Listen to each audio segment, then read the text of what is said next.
Oh, die oorlog is nou klaar en die huis toe gaan is daar terug na die ou Transvaal. My hartlam wag vir my en ek sal so al te bly haar soentjies met myne betaal. O, bring my terug na die ou Transvaal. Well, Mr. Taylor, sir, so much for your damned intelligence report. 8 Boers exhausted, that's what you said. Horses with fever, you said. What do you say now? I say avenge, Captain Hunt.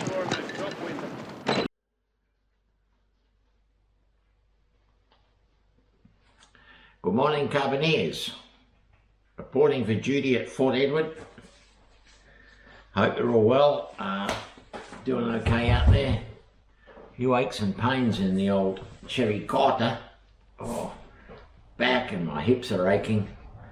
Seems like I've got early osteo, so I've got to up my walking, and anyway, it's a nightmare, but could be far worse. So anyway, I've got a few bookings here. I'm staying in Mildura towards the end of the month. Then I've got 3 nights in Burra, South Australia, to research the filming of Breaker Morant. As if any of you have followed, you know. If any of you are remotely interested, you might know.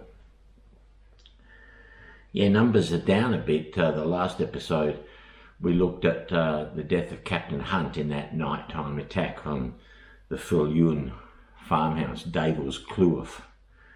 Didn't get very many views, that one. I'm a bit disappointed because it was one of my best, I thought, but doesn't matter. We're going to continue on. We're still following Charles's book. But yeah, to recap a bit, you know, Captain Hunt seemed to have this desire to die in battle. He was advised by Taylor and by the Reverend Reuter not to attack that farmhouse at night. They did no wrecking. They didn't scope out the place. So it was a foolhardy mission, and it had dire, far-reaching consequences for a lot of people. The nighttime attack on the Viljoen farmhouse, and the death of Captain Hunt and Sergeant Earland, who was very much admired and loved by the fellow Carbineers. Well, that puts into the spotlight Lieutenant Harry Harvard Morant. He became the de facto leader of the B Squadron of the Carbineers on the death of Hunt. We heard in the first episode, there was a little snippet when I was in the car with Charles, and we were talking about the formation of the Bushveldt Carbineers, and Charles mentioned, you know, that you could get commissions fairly easily, that they paid better than your average army unit, and you could get, you could become an officer and get a commission easier in the Carbineers, which meant that some of the men that were in positions of authority, such as the Breaker, were probably not the right sort of person for the job. Surprisingly, there's not that much on Breaker Morant on Wikipedia. There's been plenty of books written about him. I'm even considering going to Tenterfield, up far New South Wales, up towards Queensland.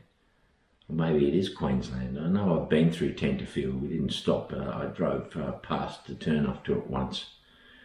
Yeah, there's a museum up there that's got some belongings of Breaker Morant, but yeah, not a lot on Wikipedia about him, but we'll have a look at him later on in the episode. There's plenty of books written on him, and there's plenty of legend, and he's certainly become a figure in Australian history that's still talked about today. All right, well, you know the drill now. Get your horses watered. It's time for revenge. Morant's going to ride out with his squadron, and they want payback big time against the commando that killed Captain Hunt. They want their retribution. So water your horses, put on your riding, your jodhpurs, make sure those bandoliers are full of 303 cartridges, because there's going to be an execution on the veldt. They're going to be implementing Rule 303, and we're going along for the ride to hear what happened on that day so long ago. So let's head off to the Spelonken. See you there.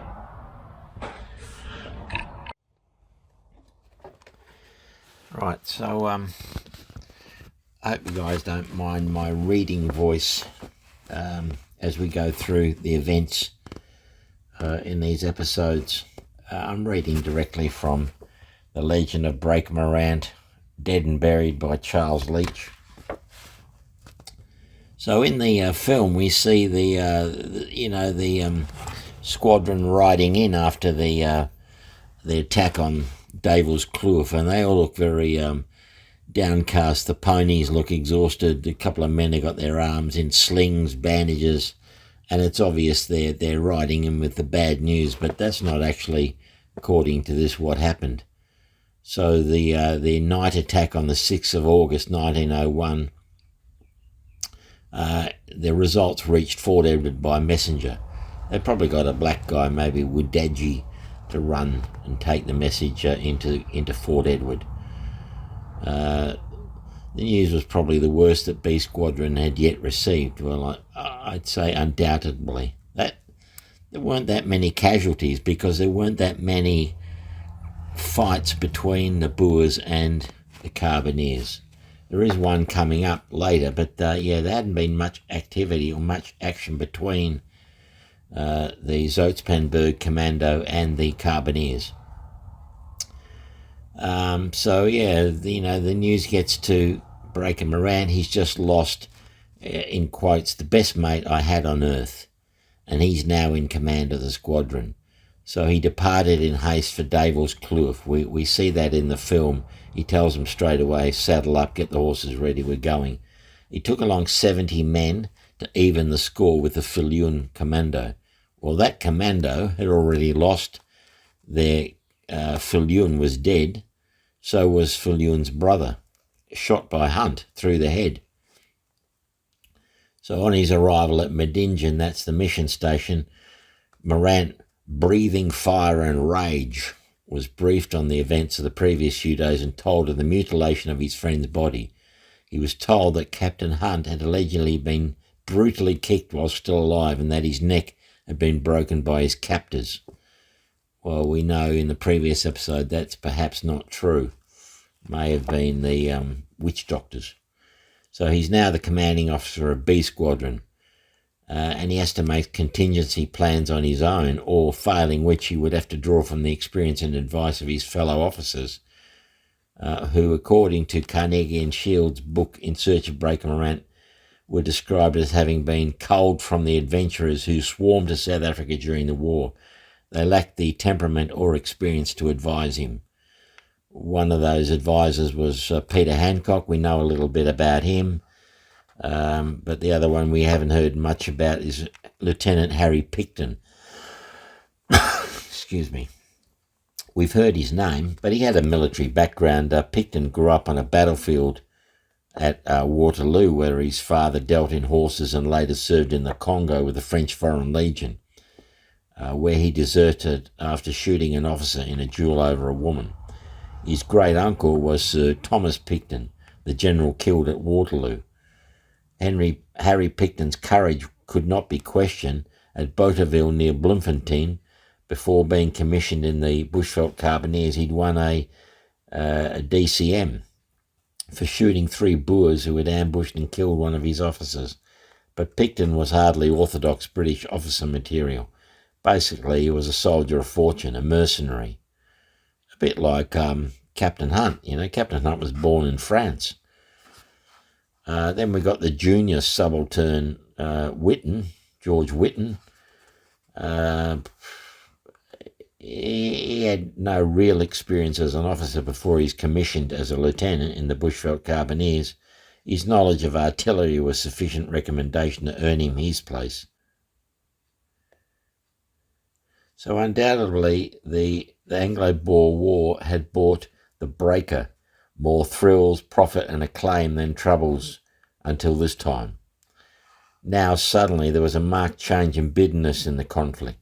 The Boers, whom he had plundered unconcernedly while he was comfortably stationed at Strijdpoort, were now his enemy and the murderers of his friend. It's a tragedy that he was in sole command. His commission, which gave him license to kill, was his death sentence, and that of many prisoners of war.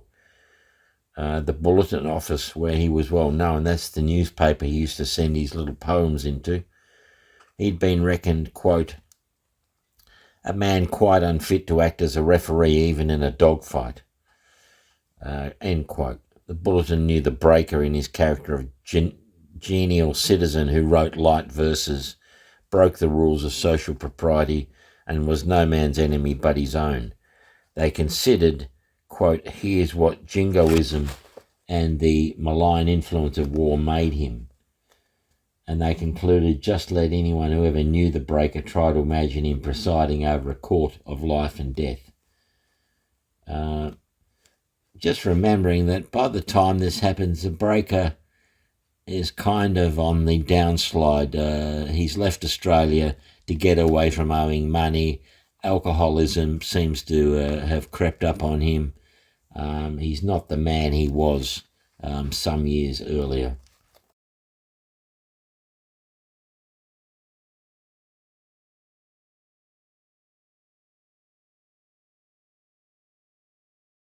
So Henry, or Harry, Breaker Morant, it's important to remember that he never considered himself an Australian. He was an Englishman who came to Australia in the 1800s, around 1883, they think. He arrived in Townsville in Queensland, very good with horses, which is how he got his nickname, the Breaker. And he seemed to have lived somewhat of a roaming life, picking up work where he could. He seemed to have moved on as soon as he owed money, a womanizer, a drinker. He spent time in Queensland, New South Wales and South Australia. He enlisted for the Boer War when he was in South Australia. Not a very nice person in some accounts. He had a habit of baiting or challenging Aborigines to fist fights and acting like he didn't know how to fight for money. And then he'd turn the tables halfway through the fight, and he was very good with his fists, and he'd beat the shit out of these Aborigines and take the winnings, you know. And then he was charged with stealing a saddle and some pigs. He was also writing false cheques, although he denied that. He was in Australia for about 15 years. Worked as a horse breaker, a drover, a rouseabout, rough rider, horse trader. We know, I mentioned that he used to write into the Bulletin or to the local newspapers, and he'd send his little poems, and he was quite good with the pen. Bookkeeper, storeman. He was a steeplechaser, polo player, but a drinker and a womanizer. A contemporary description is thus: a shortish man, large features, small eyes, too close together, clean-shaven, skin red with alcohol, a horsey look about his dress, the manners and speech of a gentleman, surprising physical courage, particularly on horseback, quite destitute of moral courage or moral principle, fond of exercise in the way of sport. He would never willingly exert himself to earn an honest shilling if he could borrow it off no matter whom. So he drew on the generosity of others, sometimes making up stories about being robbed. Generally didn't pay his bills. We know that there is a receipt sent to his father when he stayed in a hotel in Cape Town. I think it was his father. The hotel sent an invoice to somebody wanting the money that he hadn't paid for staying in the hotel. For a while there, he'd sold a horse to two different men, so he was sentenced to 3 months hard labour in Rockhampton. Apparently in 1897 at the Hawkesbury Show, northwest of Sydney in New South Wales, A Rough Rider brought a notoriously wild Brumby called Darjan's Grey to the show. 8-year-old but very muscular horse known to throw all who attempted to ride it. For over a minute, Morant rode the violently bucking horse into submission, popularising his name, the Breaker. So around about 1898, a summons had been issued to Morant to appear on a charge for being drunk and disorderly, but it had not been served because he fled to Gunnedah in northeastern New South Wales. Pitch dark, not even a moon, couldn't see a thing. But a bet is a bet, and £50 is a hell of a lot of money. Mind you, I'd had a few drinks. Quite a few drinks. Anyway, there's the fence. Cast iron. 7 foot high. Spikes on the top, you know the kind. It was so dark I couldn't even see it, so we put some candles right on the top. And you cleared it. You've heard it before? We've all heard it before. Yes, I cleared it, and I won the bet. I paid off all my debts in, where the hell was it? Gunnedah. Yeah, Gunnedah, thank you very much. And I got the land drawn. You'll be on the other side. What was that? Well, he's a big enough boar, ain't he?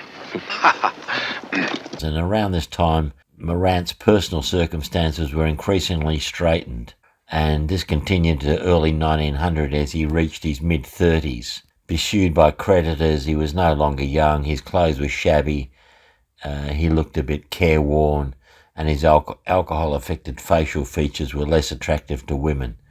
He fled to Melbourne in Victoria after only a month, and he travelled to Adelaide in South Australia, where he also quickly wore out his welcome. He retreated to a cattle station outside Renmark on the Murray River, 250 kilometres north of Adelaide. Now, I'm going to be going to Renmark at the end of the month, so we'll look for some evidence of the Breaker. He obtained free food and accommodation by convincing a local member of the Morant clan he was a relative. Having few prospects if he remained in Australia, Morant soon gathered a few members of the local rifle club, rode back to Adelaide to enlist for service in the Second Boer War. That's Harry Morant.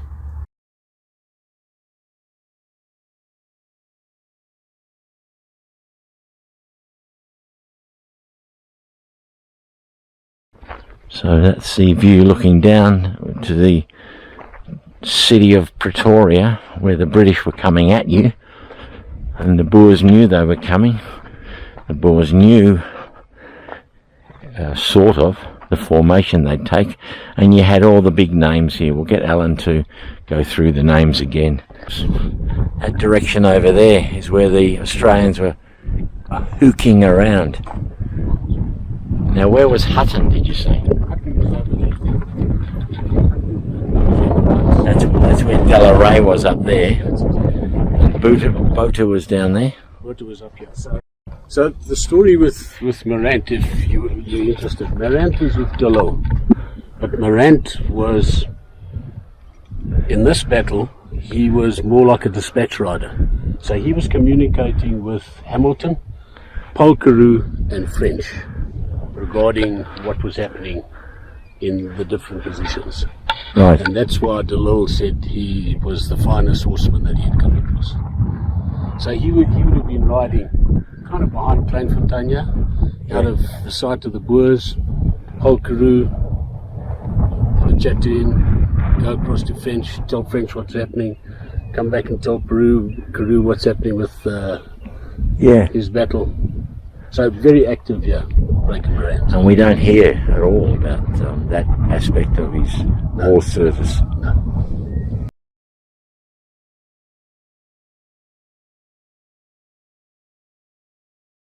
So Trooper Silk, we've heard a bit from him already. He's told quite a good account of the events that we're looking at. So he takes up the story, and he wrote that the patrol set off after the Boers the next morning. Morant's assumption that the Boers were the mutilators of Captain Hunt's body was about to be transferred into action. Little could any Carbineer anticipate the terrible consequences that Lieutenants Morant, Hancock and Whitten, as well as others, would suffer as a result of Morant's error of judgment. So on to the pursuit of the Viljoen Commando, or the remnants of the Commando, because remembering they took casualties as well. The subsequent death of the Boer prisoner Visser. Sergeant Major Drummond, following your patrol's return to Fort Edward, Lieutenant Morant ordered a force to return immediately to Viljoen's farmhouse. Yes, sir. He didn't even let us have a feed. We rode another couple of days up onto the high veldt. Hardly ever stopping. They found where the commando had camped the night after the attack. There were 2 newly made graves, obviously of Boers who had perished from wounds received the night before. So towards evening, the Bushveldt Carbineers patrol came to a low range of hills, and the Majajis, men with them, indicated that the Boers were outspanned in a gully. So there's those Majajis. They're really up for a fight. They love a fight. And remember that these Majajis, the tribe, they probably had a grief with the Boers anyway. Africans generally respected the British, but they feared the Boer. From the top of the hill, they could see the fires at the lager below. According to Silk, Morant, being further away than the others, was jealous of their chance, and he gave us orders to fire on the camp and gave the range at 2,000 yards while it was only about 1,200. So, yeah, we've heard that before, that Morant was too eager. He attacked the lager too quickly. So the Boers must have been greatly relieved at this miscalculation of distance, and they were able to escape.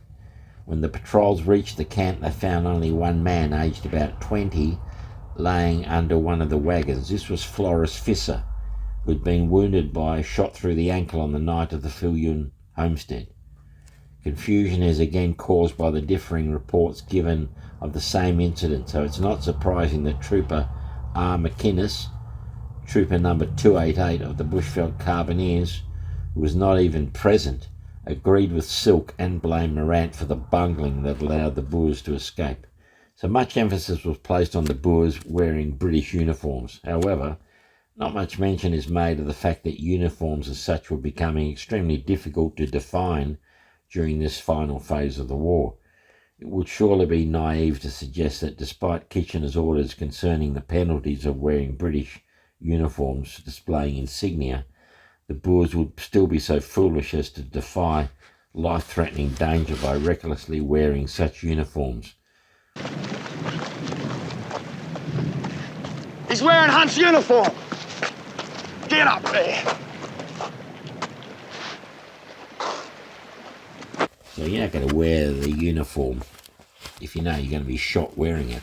So the outspan of the fleeing Viljoen commando were overrun. The patrol recovered property reportedly belonging to Sergeant Frank Eland as well as Hunt. Trooper Lucas wrote to Mrs. Dora Eland, I think that's Frank's wife, that they'd recovered Frank's bandolier, binoculars and carbine.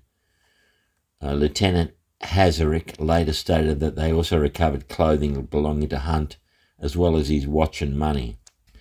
So in Breaker Morant and the Bushveldt Carbineers, Davy quotes a statement made by Major Lenihan regarding certain items of clothing in Floris Visser's possession that supposedly belonged to the late Captain Hunt. But it's got fabrication of evidence by Major Lenihan. We heard about Major Lenihan in one of the early episodes. He's now stationed in Petersburg. They very rarely see him at Fort Edward, but yeah, he's not at all well respected. So when Major Lenihan was sent out to hold an inquiry, he endeavoured to bounce the troopers into giving evidence which would exonerate the officers. Particularly, he tried to make them swear that the wounded Boer prisoner Visser, shot on August the 11th, was wearing the tunic of the late Captain Hunt, whereas the witnesses pointed out that the clothes of the late Captain Hunt had been continuously worn by Lieutenant Morant, who was wearing them himself at that moment.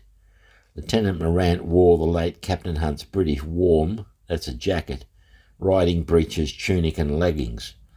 When the witnesses refused to swear what Major Lenihan required, but swore that the prisoner was wearing an old British warm, Major Lenihan ordered the men out of his tent as if they'd been dogs, saying, "That kind of evidence is no good to us."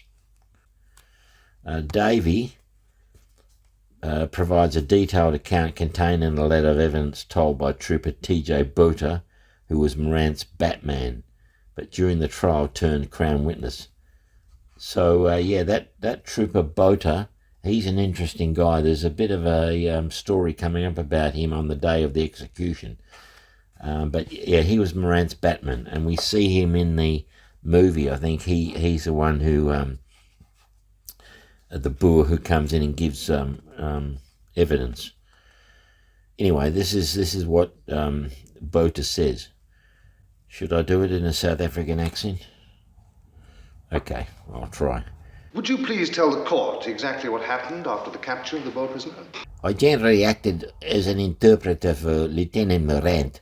On the evening of which Visser was captured, I acted in that capacity. I asked Visser, by Lieutenant Morant's request, how Captain Hunt was killed. He replied that he was killed in a fair fight, shot through the chest. Lieutenant Morant said his neck was broken. Visser vehemently denied it. Before commencing to ask these questions, Lieutenant Morant said, "If you tell the truth, your life will be spared. If you tell lies, you will be shot." He then asked us the plans of the Boers. Visser replied that the Boers did not intend to stay around there. That was in Little de Taba, but were trekking towards the Woodbush to join Beyer's commando. I may say here that for Morant's own cowardice, the whole of the party would have been caught, as every other man in the patrol will testify. Instead of going up close, as he could easily have done, and so closing the cordon, he started firing at 2,000 yards and would not go nearer. In brief, Visser answered every question Lieutenant Morant asked him and answered them truthfully. In the morning, similar questions were again asked by Lieutenant Morant, who again promised to spare his life if he answered truthfully. Visser answered every question truthfully, as subsequent events proved. When Liederboer told Visser he was about to be shot, I heard Visser remind Lieutenant Morant through the interpreter that he had promised to spare his life as he had truthfully answered all his questions. Lieutenant Morant said, "It is idle talk, we're going to shoot you," or words to that effect. Visser, when captured, was wearing a very old and dilapidated British warm. I was Lieutenant Morant's orderly, and I can certify that he himself wears Captain Hunt's British warm, and has had it ever since Captain Hunt's death. It is of a different cut from all the others, and could be easily identified. He has most of his other clothes. Visser was not dressed in any single article of Captain Hunt's clothes when he was captured. Lieutenant Morant's statements that he was dressed in Captain Hunt's clothes is utterly false. Witness W. Bonham, Captain, Assistant Provost Marshal, Army Headquarters, Pretoria, the 14th of October, 1901. So that Botha, TJ, was a Boer joiner, and he enlisted with the Carbineers on the 26th of April 1901. He spoke at least one black language fluently. It's not mentioned how long he had been Lieutenant Morant's interpreter. His comments regarding Morant's cowardice could have been unjustified, as perhaps he too had merely got caught up in the spirit of troopers making unfounded statements against some of the officers to take the heat off themselves. So despite Visser having answered all Morant's questions truthfully, according to Davy, he was already a doomed man, and Trooper Edward Powell, who was on the scene at the same time, made the following sworn and written statement concerning Visser's execution. This is his statement. I was present at the shooting of the wounded Boer F. Visser. This Boer was left behind by his comrades when they fled, for he was being wounded in the ankles and he was unable to walk. After being captured, he was conveyed in a Cape cart about 15 miles. When we outspanned, I heard that Lieutenants Morant, Hancock and Picton would hold a court-martial and that Visser would probably be shot. Visser was in the cart all the time, to the best of my belief, and was not present at the court-martial. As soon as SSM Clark commenced to tell off the firing party, I hid so as not to be included in the firing party. I saw the Mujahideen dancing the war dance before Visser, before he was shot. I heard the shots which killed him, and one of them was a revolver shot fired after the volley. I cannot say by whom it was fired. I saw that Visser, when captured, was without a hat, and all morning when riding in the cart he was without a hat. I wish that I had another so as to give it to him. I was present at the shooting of the wounded Boer, Visser. After capture, he was kept all night and carried next day about 15 miles in a Cape cart. He was wearing an old British warm. When we outspanned at noon, Lieutenants Picton, Hancock and Morant held a court-martial. Lieutenant Picton called for volunteers to shoot Visser. I heard Trooper Wild volunteer. I was asked and refused point blank. When we refused, Lieutenant Hancock said we could go to hell and he would do it himself. Clark then told off a firing party and I saw Visser shot. I saw an officer go up and blow his brains out with a revolver, but I cannot say whether it was Lieutenant Picton or Lieutenant Hancock. The idea of blowing the brains out of a corpse so turned my stomach that I could not look. I heard the revolver shot fired. Before the firing, I saw the Mujahideen dancing a war dance around him. The officers looked on approvingly. 2 oxen were killed for the Mujahideen to celebrate the occasion. There was a lot of discontent among the men who let the officers see that they were intensely disgusted at the whole of the proceedings. After that I returned to Petersburg and was heartily glad to be out of the way of witnessing any further horrors to that description. Witnessed by Captain W. Bonham, Assistant Provost Marshal, Army Headquarters, Pretoria, the 14th of October 1901. Deposition by James Christie, Trooper number 160 of the Bushveldt Carbineers. Quote, Then seeing the feelings of the men, one of the lieutenants sang out, "If you're so blank chicken-hearted, I'll shoot him myself." It's a pity for all of us he was not allowed to do it. A lad named Botha, a Boer fighting for us, was told off too. He told me, "I know him good, I went to school with him. I don't like to do that, but they will shoot me if I don't." The wind-up was that a firing party was called. One shootist had belonged to the Essex Volunteers and was ready to blow any Boer's lights out. I only thought of going away from the sickening sight, but instead I deliberately walked over to the cart wherein the youth sat, intending to muster up what Dutch courage he had and speak to him. He took from his pocket a piece of paper and wrote a note. A slight twitching of the face was all the concern he displayed. Some Mujahideen lifted him out of the Cape cart in a blanket and set him down some 20 yards away with his back to the firing party. He spoke no word but clasped his hands, and as a volley rang out he fell from his sitting position backwards. Then a lieutenant stepped over to him and put a revolver shot through his head, and all was over. Just prior to the shooting, Lieutenant Morant addressed the firing party, but what he said I could not exactly catch, except something about Captain Hunt's death. Morant also came to me and said, "I know it's hard lines for him, but it's got to be done. See how the Boers knocked Captain Hunt about." I said that Captain Hunt had died a soldier's death, that he was killed in a fair go, and beyond being stripped there was no maltreatment of him, and how the Mujahideen might have stripped him. He said, "No, that was Captain Hunt's tunic, and trousers had been found in the Cape cart. But," I said, "the boy was not wearing them. Anyhow," he said, "it's got to be done. It's unfortunate that he should be the first to suffer." I still held that it was not right to shoot him after carrying him for so far, but as up to that time Morant and I had been good friends, and I said no more, but tore off my BVC badge and cursed such a form of soldiering. Then we saddled up and trekked for home. So after the execution of Visser, the troopers slaughtered a couple of oxen for the Mujahideen to keep them happy. One can thus deduce there must have been a fairly large group of Mujahideen warriors accompanying the patrol, remembering there were 70 Carbineers on that patrol. Don't really know where Visser was buried. The general line taken was that Visser was buried without further ado in the sand of the Kudus River by a detail of Mujahideen as instructed by the officers.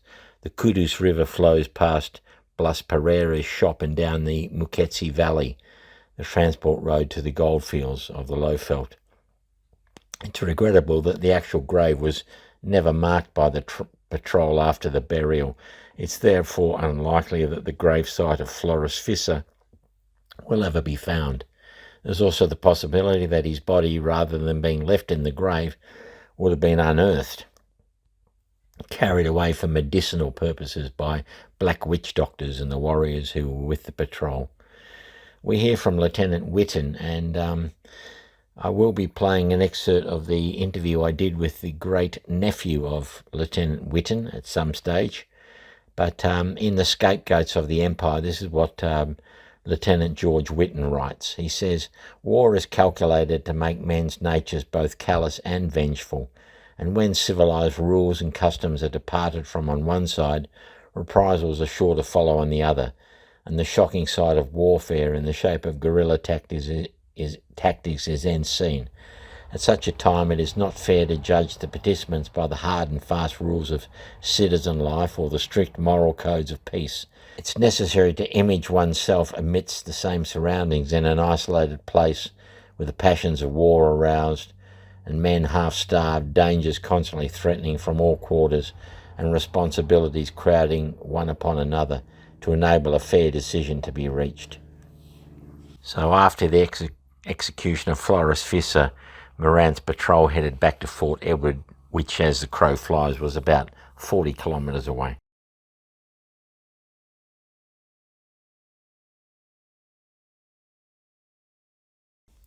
Date the 17th of August, 1901. Lieutenant Morant to Major Lenihan in Petersburg. "My dear Major, a runner goes to Petersburg this morning, so just a hasty note as I happen to be in camp. You will know how cut up we must have been over poor old Hunt's death. I'll never get such a good pal as he proved himself to be. I wish to the Lord that I'd been out with him that night. He might have got wiped out all the same, but the damned Dutchman who did it would never have left the house. We've killed 13 of them to date now, and that crowd haven't a blanket left to wrap themselves in.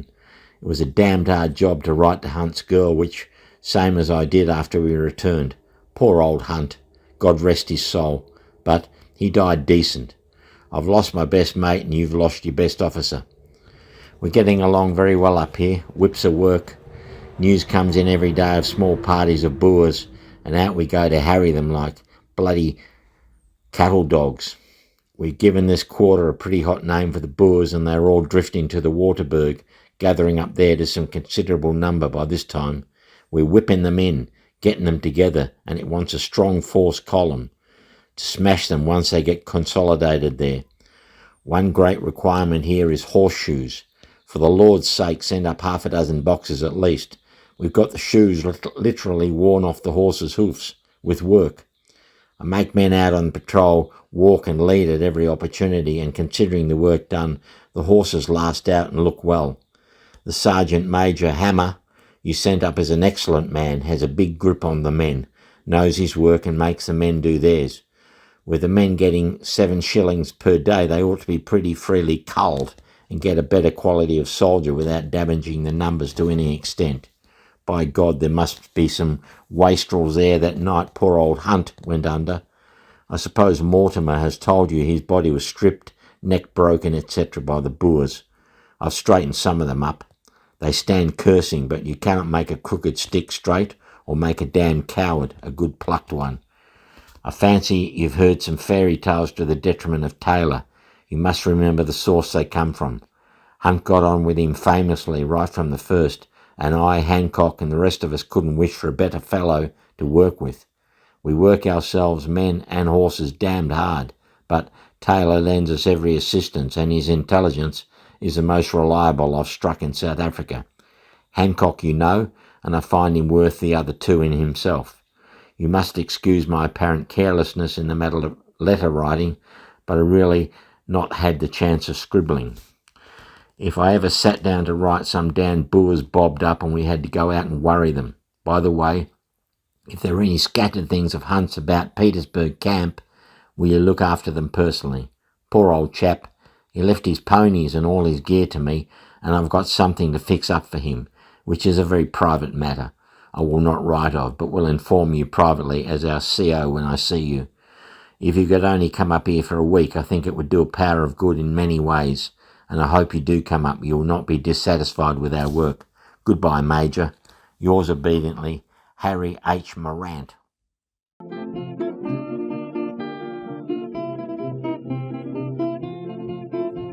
Visser in my race, alle gooit weer kan sê, my schade het ek